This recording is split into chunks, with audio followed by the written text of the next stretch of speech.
bien pour vous? Moi ça va, je vais super bien. Bienvenue sur ma chaîne. Comme vous avez pu le remarquer, mon intro a encore changé. Et oui, encore. En fait avant c'était hello les girls, mais les boys n'étaient pas contents.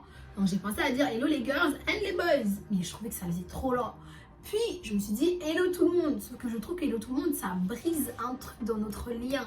Et donc là j'ai réfléchi et j'ai trouvé hello la team Joycey. Je trouve ça trop mignon et je trouve que ça c'est vachement familial, vous voyez ce que je veux dire? Donc j'apprécie. À partir d'aujourd'hui ça sera mon intro et je pense que ça ne changera plus. Enfin bref, aujourd'hui on se retrouve dans cette toute nouvelle vidéo. Je vais vous donner quelques conseils sur comment gérer ses finances. Parce que pour moi ça a été vraiment le défi, un défi dans ma vie. Les finances, ça a toujours été le truc où je n'arrivais pas à gérer. Pour ceux qui me suivent depuis très longtemps, enfin depuis le début de ma chaîne, il faut savoir qu'une fois dans un haul, j'avais dit comme quoi je n'arrivais pas à gérer mon argent. Et c'est vrai, parce qu'il y a 6 mois, je ne savais tellement pas gérer. Pas qu'il y a 6 mois. En fait, j'arrivais à gérer mon argent, j'arrivais à payer mon loyer, j'arrivais à faire mes courses, j'arrivais à manger, tout ça. C'est pas ça le problème. Le problème se trouvait qu'en fait, à chaque fin du mois, j'avais plus d'argent. En fait, j'étais dans le rouge. J'avais plus d'argent. À un moment donné, je me suis dit, Joyce, il y a un souci quelque part. Et ces conseils que je vais vous donner, elles m'ont permis de pouvoir être vraiment plus stable financièrement. Donc, la première chose à savoir, c'est qu'il faut que vous localisez votre problème. Moi, je sais personnellement que mon problème était restaurant et vêtements. Restaurant et vêtements, c'est les choses qui me ruinent dans ma vie. Quand je vous dis ça me ruinait, ça me ruinait. Je pouvais mettre de l'argent dans mon compte épargne. J'allais chercher de l'argent dans mon compte épargne quand j'étais dans un magasin parce qu'il y avait un article qui me plaisait trop. Et puis j'allais l'acheter. Ou même quand j'étais sur, vous savez, les filles. Et je pense que quelques garçons aussi sauront. Mais Shein, c'est un... Cette boutique en ligne là, en fait, elle a été créée pour nous ruiner. En fait, tu as l'impression d'être à Primark quand tu es sur Shein. Tu as l'impression que tu es à Primark, tu as un truc à 8 €, 9 €. Tu te dis, ah mais c'est rien, ça me fait au total, bon, pas plus de 50 €, j'aurai quelques articles. Et puis quand tu sélectionnes tout ça, 300 balles. À chaque fois, je faisais du shopping sur Shein, je faisais du shopping à Primark, je faisais du shopping à Action, parce que oui, il y a des choses que j'achète à Action, comme les collants, etc. Mais bref, et tout ça pour vous dire qu'en gros, je n'arrivais pas à gérer mon argent. Et donc, dès lors que je me suis rendu compte que mes problèmes étaient tout simplement les restaurants et le shopping, j'ai commencé à me faire un planning. Attention avec le planning. Parce qu'au début, je me suis fait un planning de 8 Joyce, tu manges 2 fois par mois au resto.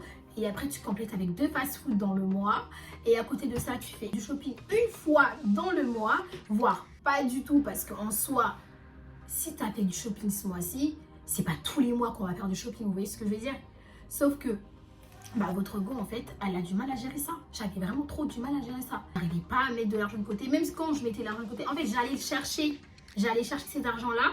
Et au final, j'ai compris une chose depuis quelques mois. Ça, c'est grâce à mes 2 cousines. La première qui travaille dans tout simplement la gestion de patrimoine. Elle m'a aidé à ouvrir un compte épargne, etc.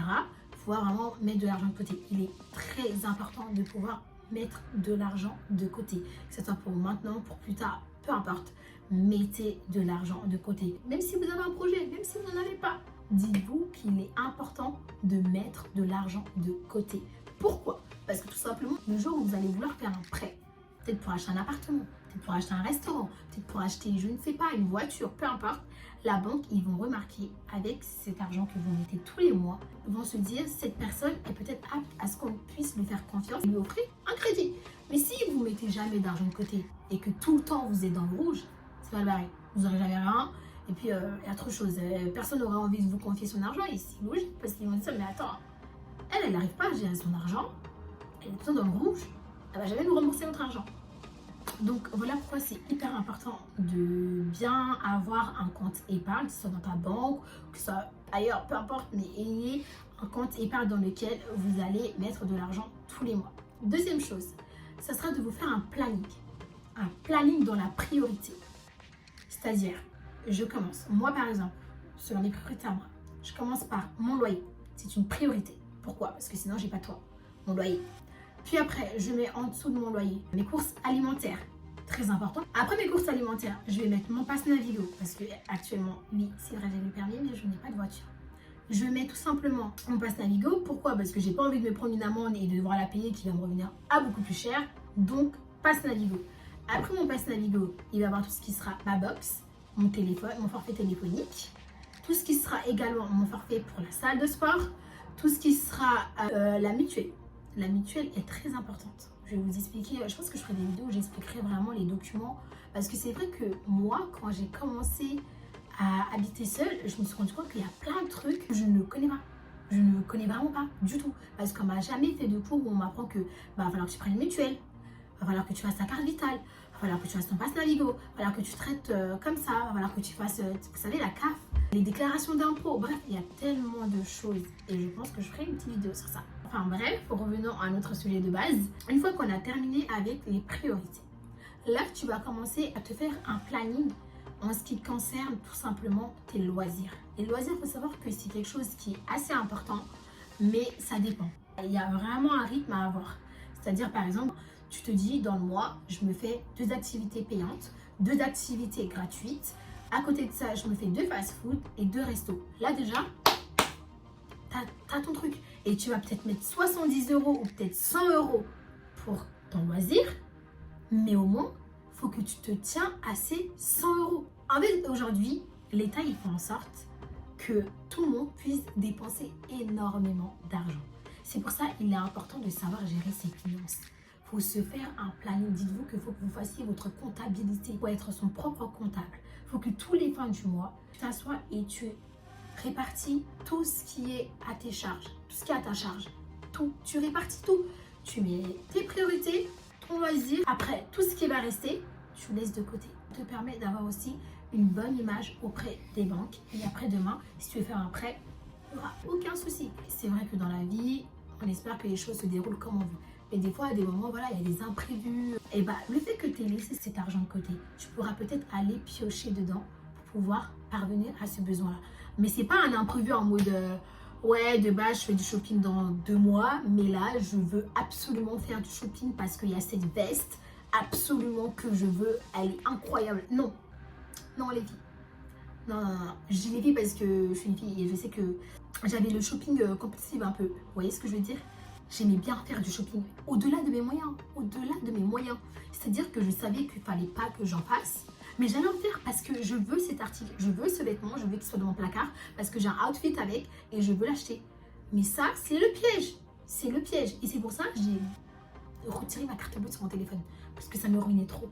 C'est pour me ruiner, c'est pour ruiner ma future moi. En fait, à chaque dépense, vous vous dire, est-ce que ça ne va pas nuire à votre futur vous? Voilà. C'est comme ça qu'il faut réfléchir avant de dépenser.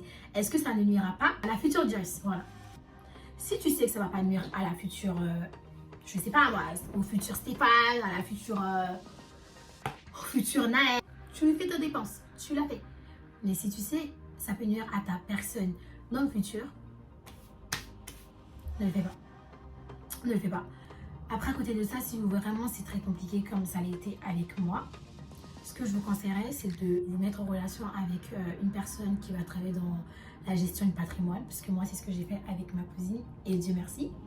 Là, tu auras un compte qui sera complètement bloqué dans lequel tu pourras mettre de l'argent. Et ça peut vraiment aider les personnes dans les débuts. Vous voyez, dans les débuts, quand tu ne sais pas du tout mettre de l'argent de côté, peut-être qu'un compte bloqué serait bien pour toi. Donc, n'hésitez pas à vous renseigner, à avoir des contacts. Toutes les personnes qui souhaiteraient mettre de l'argent de côté, comme moi, je le fais avec ma cousine qui est ma conseillère, et ben, n'hésitez pas à m'écrire un message et j'enverrai vos coordonnées directement à ma cousine qui prendra contact avec vous et voilà. Après, c'est pas obligatoire. Si vous arrivez à le faire juste en mettant de l'argent dans votre livret A ou autre, faites-le. Mais dans le cas où vous n'arrivez pas, ça peut être une option qui peut vous aider. Donc voilà, je vous ai dit sur le planning, je vous ai dit sur le compte bloqué, je vous ai dit sur attention au shopping compulsif. Il y a des gens, c'est les restaurants.